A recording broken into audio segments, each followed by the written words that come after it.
The rain had not ceased since dawn, a steady, drumming fall that seemed to echo the whispered doubts in every parlor and drawing-room across London. By evening it turned the cobbled streets into ribbons of glistening black, and yet the wedding carriages of the nobility rattled proudly through them, lamps blazing, horses steaming, for none would miss the spectacle. The marriage of Lady Eleanor Ashcombe to the Duke of Wexford, the most envied man in all the realm. The city itself seemed to bow to their union, though beneath the bows and curtsies there lurked a sharp delight in the prospect of scandal. For what, after all, was society without its morsels of gossip? Eleanor ascended the steps of Wexford House that night with her chin held high, though her heart trembled like a bird in a storm. The pearls at her throat seemed suddenly heavy, the lace veil trailing from her coiffed hair suddenly a chain. She was a duchess now, her mother's fervent ambition fulfilled, her family's future secured. Yet beneath the glittering triumph of chandeliers and roses, she felt only the cold stare of duty pressing against her skin. From the moment the Archbishop had declared them husband and wife, she had searched his face for some flicker of warmth, some fleeting trace of tenderness. But the Duke, tall and grave beneath the vaulted arches of St. George's, had offered her nothing but an immaculate bow of the head and lips sealed in restraint. The ballroom at Wexford House glowed with gilded mirrors and the reflected fire of 1,000 candles. Every lady's fan beat like a hummingbird's wing, concealing sharp tongues ready to slice. "The Ashcombe girl has done it," they murmured. "She has captured him." But when Eleanor moved among them, all gloved hands and soft courtesies, she felt as though she were but a specimen displayed, admired not for herself but for the prize she represented. Whispers trailed behind her gown like smoke. Will he love her? Will she be enough? Her new husband, meanwhile, stood at a distance, conversing with gentlemen of Parliament, his profile all severity and composure. The Duke of Wexford was a figure carved from stone. Dark hair swept neatly back, eyes a piercing grey that gave nothing, cheekbones sculpted with a soldier's discipline. He bowed when required, spoke when demanded, but there was no sign of the softness a bride longs for. He belonged more to the House of Lords than to the woman he had just married. When the dancing began, Eleanor waited, heart quickening, for him to lead her forth. It was custom, it was tradition. Yet as the musicians struck up the strains of a waltz, the Duke remained unmoved, and it was another, her cousin Edmund, who stepped in with a polite smile to rescue her from the sting of abandonment. The room noticed. Of course it noticed. Fans fluttered faster, voices hushed, and by the time Eleanor had completed her circuit of the floor, there was no corner left unstained by speculation. At last, the hour grew late, and the bride was led away from the revelry to the marital chambers prepared for her. Her maid of honor kissed her cheek, her mother's eyes gleamed with triumphant tears, and then Eleanor was left alone in a chamber hung with velvet, perfumed with roses, the bed a fortress of silk and ivory. Her pulse beat furiously. She had schooled herself to obedience, to grace, to acceptance. She would be a dutiful wife, she told herself. Whatever chill he carried, she might warm with patience. Whatever reserve he bore, she might soften with time. The door opened. The Duke entered at last, his presence commanding the very air to still. Eleanor rose, her gown whispering around her ankles, her lips parted in the fragile hope that he might at last claim her as his own. For a breath of a moment their eyes met, and she thought she saw something flicker there, pain, perhaps, or sorrow, but then it was gone, shuttered behind the steel of his expression. "You will spend the wedding night alone," he said. The words were quiet, clipped, yet they struck her with more force than a shout. Her breath caught. "Alone, Your Grace?"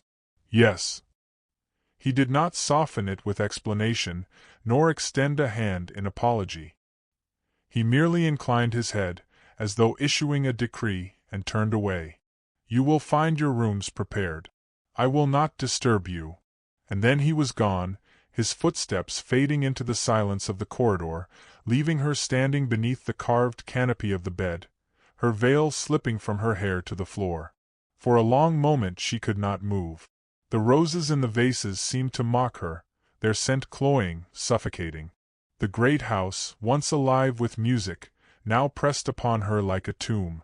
Her hands clenched in the folds of her gown, and shame, hot and unrelenting, flooded her.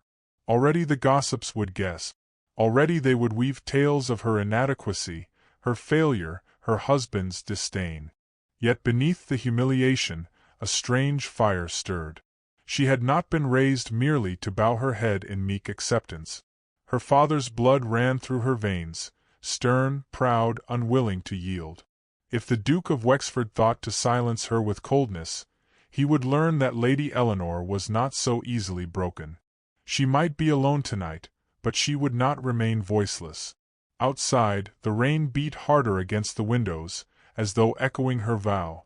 Eleanor sank onto the edge of the great bed, her shoulders trembling, but her gaze steady as she stared into the shadows where her husband had vanished. The night was hers to endure, yes, but it was also hers to claim. Somewhere behind his command lay a reason, and perhaps a wound. She would find it, and when she did, she would decide for herself whether she would endure this marriage in silence, or turn it into something far greater than duty.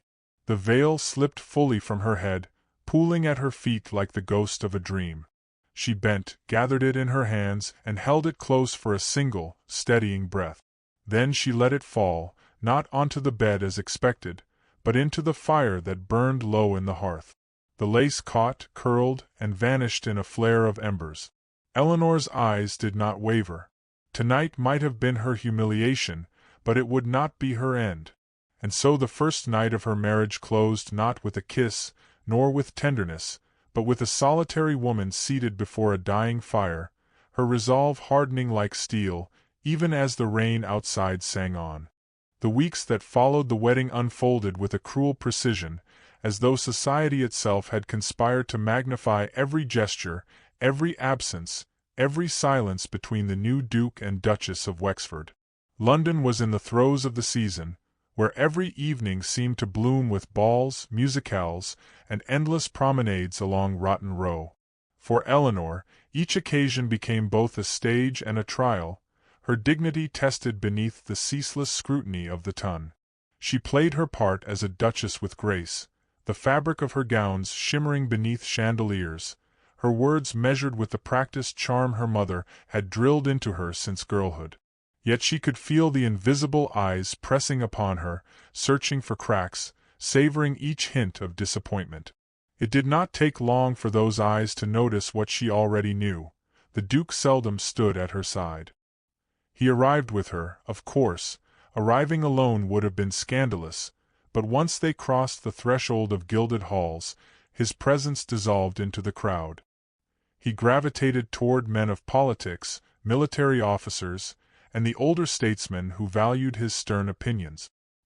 He moved with the composure of one who belonged everywhere and with everyone, except with his wife. The absence of his arm at her elbow, his voice at her side, became a matter of whispered discussion. And whispers in London multiplied like ivy on stone, climbing higher until they reached even the ears of those who might use them as weapons. It was not that he ignored her altogether. In private moments, rare, fleeting, he left behind strange tokens. One morning, Eleanor discovered a book of poetry placed upon her writing desk, the pages worn, a faded ribbon marking a passage about love's endurance through sorrow. He never mentioned it, never asked if she had seen it. Another day, a bouquet of violets appeared in her chamber, arranged with care, their fragrance delicate yet lingering. She wondered whether they had been meant as apology or obligation. Her maid offered no answers, only delivered the offerings in silence. These gestures bewildered her. They spoke of intention, but never of explanation. They left her to linger in uncertainty, suspended between resentment and a fragile, unsteady hope. Society, of course, misread these signs, for the Duke took no pains to conceal his aloofness. At a ball hosted by Lady Rutledge, Eleanor overheard two matrons mutter behind their fans that a marriage so barren of warmth could hardly last a season. Another evening, she caught the sly glance of Lady Honoria, a rival debutante whose beauty and wit had once been considered perfect for the Duke. Honoria's smirk suggested she found Eleanor's position amusing, even pitiable, and though Eleanor lifted her chin and glided past, her heart stung with humiliation. And yet, even in her most difficult hours, Eleanor found herself observing her husband not with hatred but with a tormenting curiosity. There were moments, when he stood by a window lost in thought, or when candlelight brushed his features into unguarded softness, where she sensed a hidden sorrow carved into him. It was not indifference alone that kept him from her, she thought, but some burden unspoken. The mystery pressed upon her like a physical weight. She was determined to uncover it, though she knew it would mean treading where she was not welcome. The turning point came at a gathering hosted by the Duchess of Somerton, a gathering meant to dazzle the Queen herself. Eleanor entered the ballroom with the poise of a seasoned duchess, her gown of pale silver embroidered with threads that shimmered like moonlight. The Duke accompanied her, but as ever, he soon drifted into his circle of statesmen. Eleanor bore it with a smile fixed delicately upon her lips, though she could feel the sharp eyes of Honoria studying her from across the room. The musicians struck a lively tune, couples whirled across the floor, and Eleanor stood momentarily apart, a vision admired yet oddly untouchable. It was then she heard it, her husband's voice, low and steady, speaking to another gentleman. She had not meant to overhear, but the words carried through a break in the music, clear and undeniable. "My heart remains buried." That was all.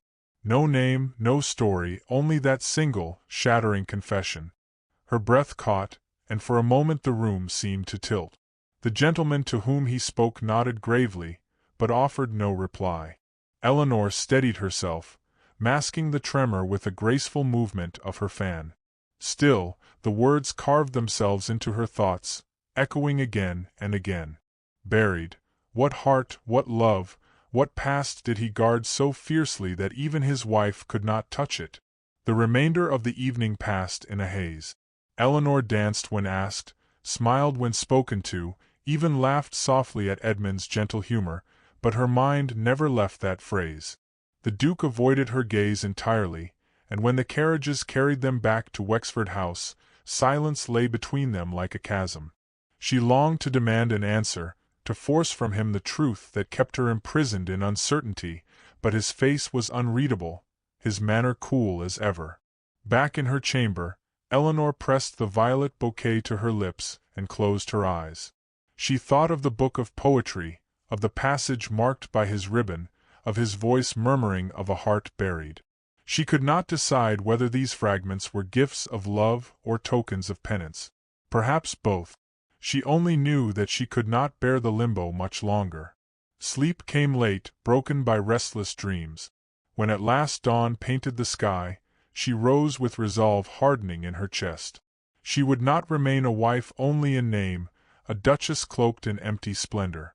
If her husband possessed a secret so powerful it bound him to silence, then she would unearth it, not for scandal, not for victory, but for the simple right to know where she stood. She could endure rejection, but she could not endure shadows. The city outside stirred awake, wheels clattering on wet stone, vendors calling their wares, bells tolling. Eleanor sat at her window and watched it all with steady eyes, her hands folded in her lap. She knew society expected her to smile, to host, to glide through the season as if her husband's absence were nothing. But within her grew a quiet rebellion, one that no fan or whisper could extinguish. That day, she resolved that the Duke of Wexford would no longer dictate the boundaries of their silence. She would find her voice, and when she used it, he would have no choice but to listen. The days pressed on, each one a test of Eleanor's resolve, until the silence between husband and wife became too sharp to bear. She had endured the glances of society, the pitying smiles of women who believed her a failure, and the coldness of her husband's gaze that fell upon her only when required by courtesy. But inside, her spirit no longer yielded to quiet suffering. The vow she had made to herself, the vow to break through the Duke's wall of distance, rose stronger with every unanswered question. One evening, as twilight deepened into indigo, she found herself in the library of Wexford House. It was a cavernous chamber, lined with shelves that climbed toward a painted ceiling, the scent of old parchment and polished oak heavy in the air. Eleanor had come seeking solitude, but she discovered instead her husband already there, standing before the fire, a glass of claret untouched in his hand. His figure was cast in amber glow, tall and immovable, yet she thought she saw weariness in the set of his shoulders. She hesitated, yet her chance had come. "My lord," she began softly, her voice steady though her heart raced, "there is something I must ask." He turned, his eyes narrowing faintly as though bracing himself. "What is it, madam?" His tone was formal, stripped of warmth, yet it lacked the cruelty she feared. She stepped closer, refusing to let the shadows between them widen. "You gave me your name, your title, and your protection. Yet you hold yourself apart, as though marriage bound us only in law and not in life. At Lady Somerton's ball, I heard your words. You said your heart remains buried. Tell me, Wexford, what grave holds it?" His expression hardened instantly, the color draining from his face. For a long, brittle silence, he said nothing. The fire crackled, the wind clawed at the windows, but between them the stillness was suffocating.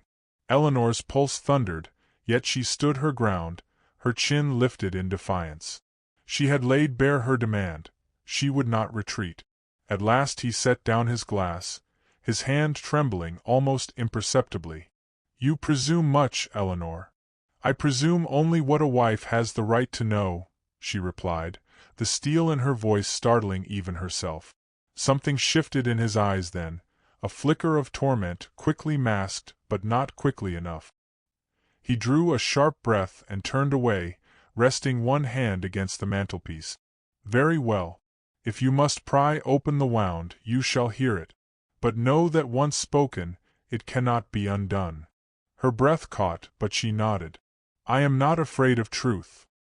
He stared into the fire, his voice low and unsteady, as though each word dragged itself from a place long buried. "Before you, there was another. Her name was Margaret. She was to be my wife, and his jaw tightened. I loved her with a fervor I scarcely believed possible. But death claimed her. A fever in the winter, swift and merciless. I held her hand until it grew cold, and when she was lowered into the earth, I swore my heart would be entombed with hers." Eleanor's chest tightened with sorrow. She had braced herself for scandal, for betrayal, but not for grief. She stepped closer, compelled by compassion she had not expected. "And so you turned your heart to stone for fear of pain." His eyes snapped to hers, sharp and wounded. "Do you think it so simple? To love once so deeply is to render all that follows hollow. I will not, cannot, pretend a love I no longer have to give. It would be a cruelty worse than silence." Her throat constricted, yet she met his gaze unflinchingly. "And do you think it kindness to bind me in a marriage devoid of hope?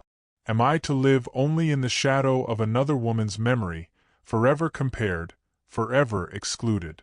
The question struck him, and for the first time his composure faltered.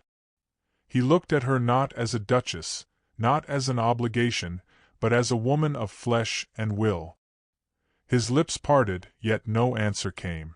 Eleanor felt tears burn behind her eyes, but she refused them. Instead, she straightened her spine. "I do not seek to steal what belonged to her. I only ask to be given the chance to be seen for who I am. You have buried your heart, Wexford, but do not bury me with it." The silence stretched, heavy with unspoken battles. Then, with a sudden movement, he turned from the fire and strode past her, his cloak brushing against her sleeve. "You speak boldly, Eleanor. Too boldly. But I will not give you what you seek." His voice trembled, though he tried to mask it. "Do not ask me again." And he was gone, the library door closing with a thud that echoed through her bones. Eleanor stood rooted, her body trembling not with defeat but with the fury of unresolved truth. She had pried open the door of his grief, glimpsed the raw wound within, yet he had slammed it shut before she could reach him. Alone once more, she pressed her hand to the back of the chair where he had stood. She felt no shame for her boldness. She had seen enough to know he was not cruel by nature, only consumed by sorrow. But if he thought she would retreat, he underestimated her. She had endured the lash of humiliation, the weight of whispers, the chill of an empty marriage bed. She would endure more if she must. But she would not surrender. She extinguished the lamp upon the desk, her shadow long across the floor, and turned toward her chamber. Tonight she had learned the truth of his silence, and it bound them more tightly than ever. For though his love was lost to the grave, she had seen that his heart still lived beneath the stone he had set upon it. And hearts that live, no matter how buried, may yet be unearthed. Eleanor closed the door behind her, her steps firm, her eyes clear. The battle was only beginning. The season marched forward, its relentless whirl of engagements pulling Eleanor ever deeper into the gauntlet of appearances. Yet after the night in the library, she could no longer glide through society with the serene detachment she once adopted. Her husband's confession haunted her. The name Margaret, spoken with reverence and pain, hovered in her thoughts like a spectre.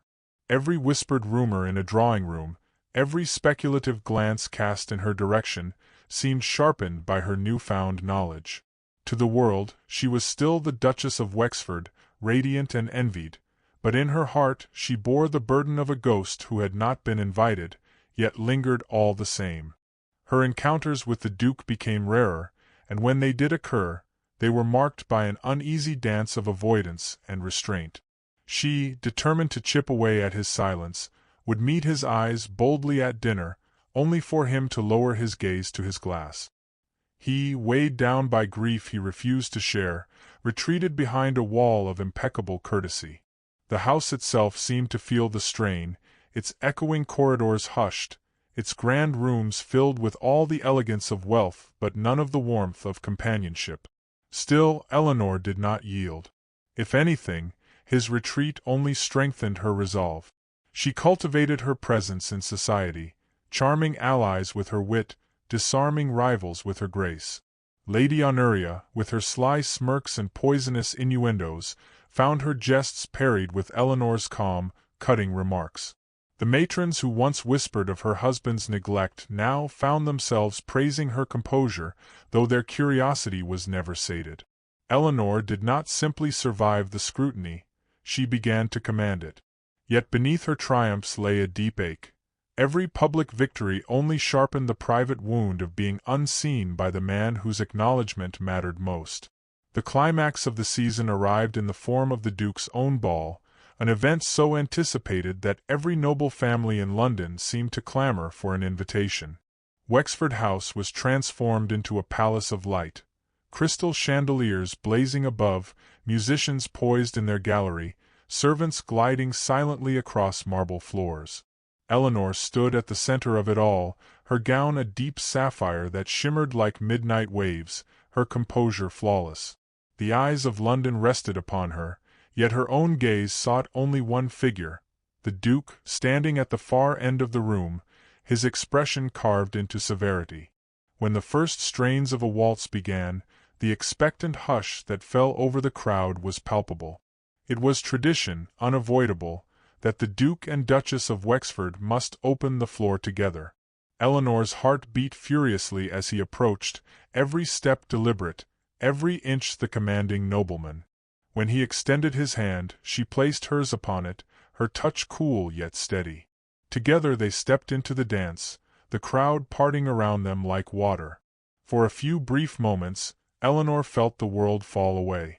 The music swelled, the chandeliers glittered, and their bodies moved in unison, bound by rhythm and necessity. She dared to lift her eyes to his, searching for something beyond formality. His gaze flickered toward her, and for a heartbeat, the veil of indifference cracked. She saw the man beneath, the man who had once loved with a fire so consuming that he still carried its ashes.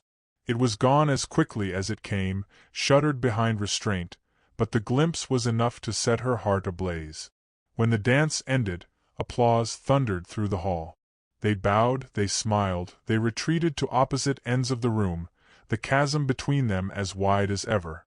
Yet Eleanor knew, with a certainty that startled her, that something had shifted. He was not immovable stone. He was a fortress, and fortresses could be breached.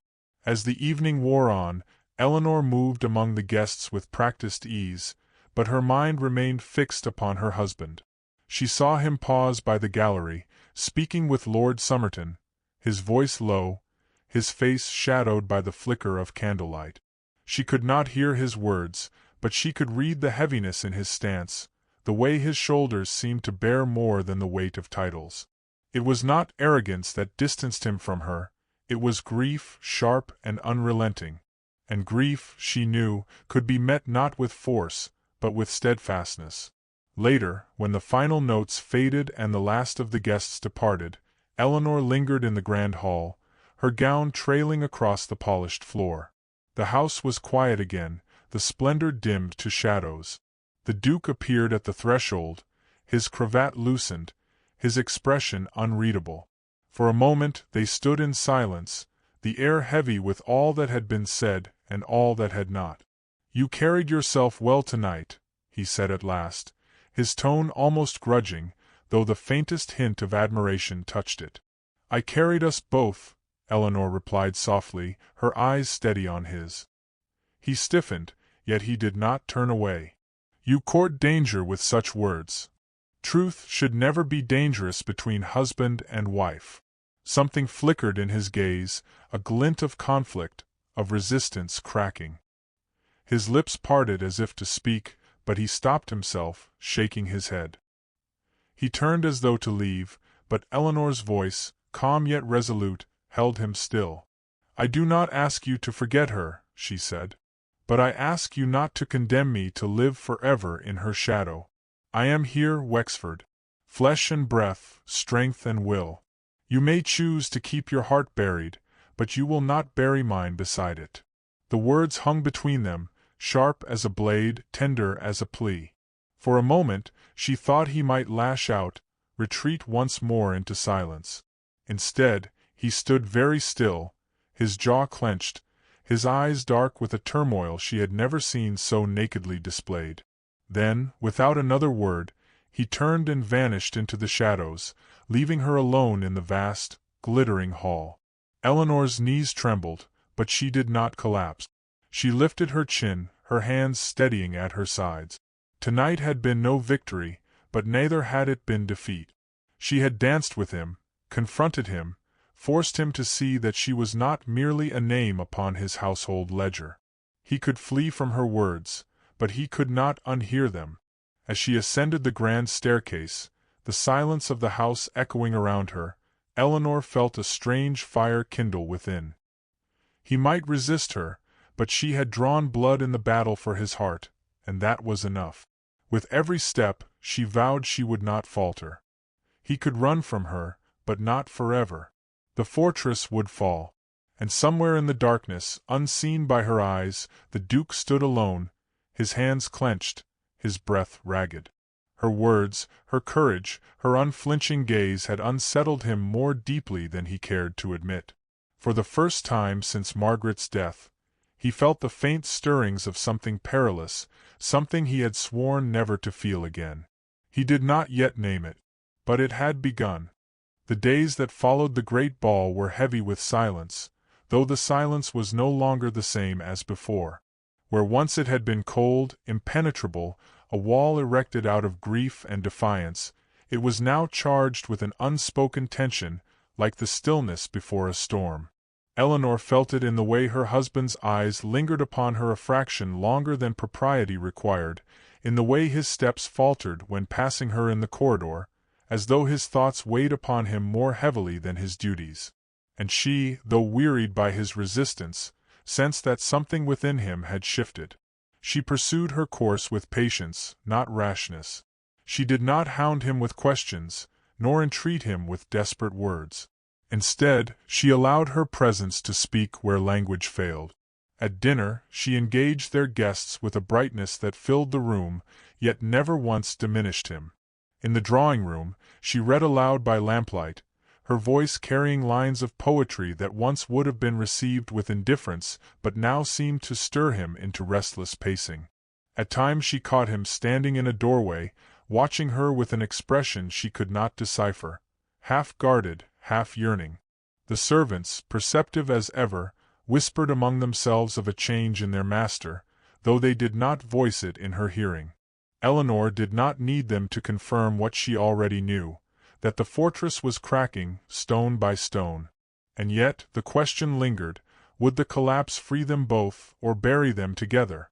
One night, when the moon hung pale over the gardens, Eleanor left her chamber, unable to sleep. The corridors were hushed, the tapestries stirring faintly in the draught. She wandered until she found herself at the entrance of the Duke's study. The door stood ajar, and within she saw him seated at his desk, a single candle illuminating his face. He was not writing but staring at a folded letter, worn at the edges, its paper yellowed with years.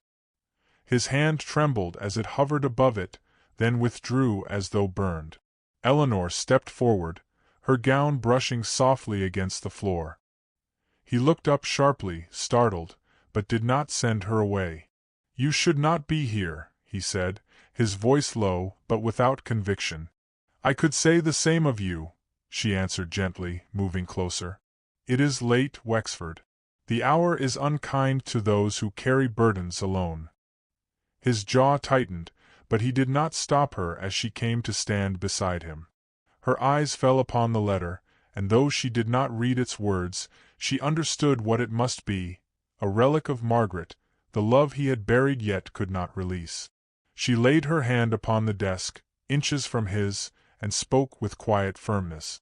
"You dishonor her memory by using it as a chain. Love does not demand such cruelty to the living." For a long moment, he stared at her, the candlelight etching the hollows of his face. Then, with a suddenness that startled them both, he pushed back his chair and rose. "You speak as though you know what it is to lose everything." His voice shook, the polished veneer cracking. "She was my world, Eleanor. When she died, the best of me died with her. You ask me to give you a heart I no longer possess." Eleanor did not flinch. She stood, lifting her chin, her voice steady though her own heart trembled. "I do not ask for what belonged to her. I ask for what remains in you, however broken. Do you not see, Wexford? You still live. You still feel. You would not guard yourself so fiercely if you were truly hollow." He closed his eyes, his breath uneven. The air between them pulsed with the force of all that had been withheld. At last, he whispered, "And if I gave it, if I dared to love again, what if it destroyed me a second time?" Eleanor stepped closer, her voice soft but resolute. "Then you will not face it alone. That is what marriage was meant to be. Not duty alone, not protection, but companionship. Let me bear the weight with you. Let me in." Her words hung in the air like a prayer. For a heartbeat, he seemed about to turn away again, to retreat into silence. But something in her gaze, unyielding, compassionate, unwavering, broke through.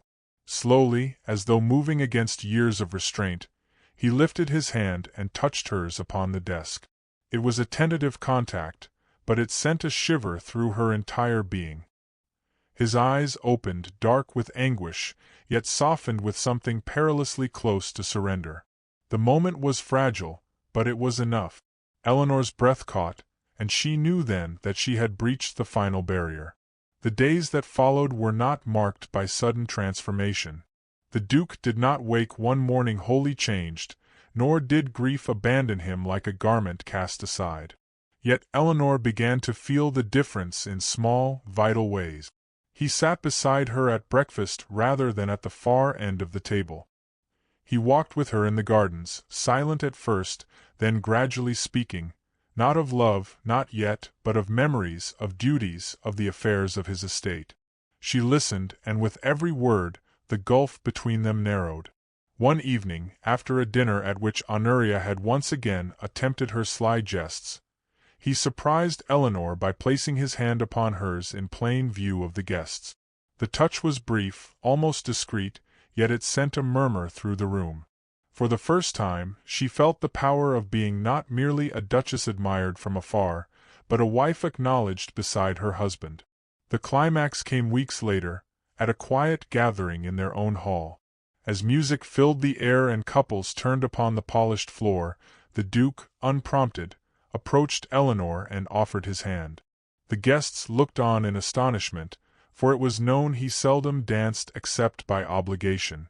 Eleanor rose, her heart pounding, and allowed him to lead her. Their steps were measured, graceful, yet beneath them ran a current of unspoken confession. When at last the dance ended, he held her gaze for longer than the proprieties demanded, and in that gaze she read the truth. Not yet love declared, but love struggling toward the light. That night, as they returned to Wexford House, he paused at the threshold of her chamber. For a long moment, he stood in silence, his hand resting upon the doorframe. Then, with a quiet voice stripped of defense, he said, "I cannot promise you the fullness of what I once gave another. But I can promise you this, I will try." Eleanor's breath caught, tears pricking her eyes, but she did not falter. "That is all I ever asked," she whispered. And when he stepped inside, the walls that had divided them for so long finally began to crumble, leaving in their place not perfection, not certainty, but the fragile, luminous possibility of love reborn.